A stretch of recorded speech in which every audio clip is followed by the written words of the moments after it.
I think we just live in the same place, but on different realms of being. They don't mind me, and I don't mind them. And I think it works out well that way. When Deborah Colorio bought the New Boston Inn 8 years ago, no one told her about the spirits that she'd be sharing the house with.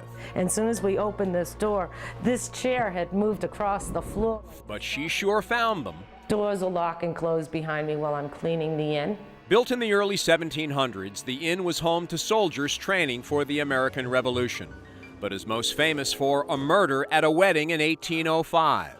It turns out while celebrating her wedding day in the inn's grand ballroom, Harriet's former lover returned and shot her. She died in room number 4. And she had bled out here on the floor. And to this day, Harriet's spirit has been seen and heard wandering the inn. I hear her. I think it's her that's here. She likes it. She sings a bridal song from her wedding day. Like usually I hear the music and I come around the corner and there's nothing. But while Harriet may be the most infamous spirit at the New Boston Inn, she is hardly alone. Deborah told us there are at least 4, possibly as many as 5 spirits she hears on a regular basis. I hear man's footsteps, woman's footsteps, woman singing, bunch of people playing cards or, just hanging out in the ballroom.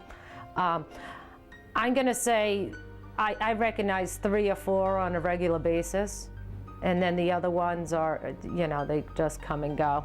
This door here goes all the way open and closes all the way right in front of me. And the spirits aren't the only notable guests at the inn.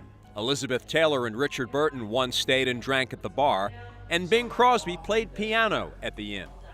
But despite the famous guest list, it's the spirits of the New Boston Inn that give this quintessential New England inn its fame and charm. Deborah said she had no idea what she was getting herself into. Never even came up in my life before. I never had anything happen to me in the past that would make me say, oh, spirits.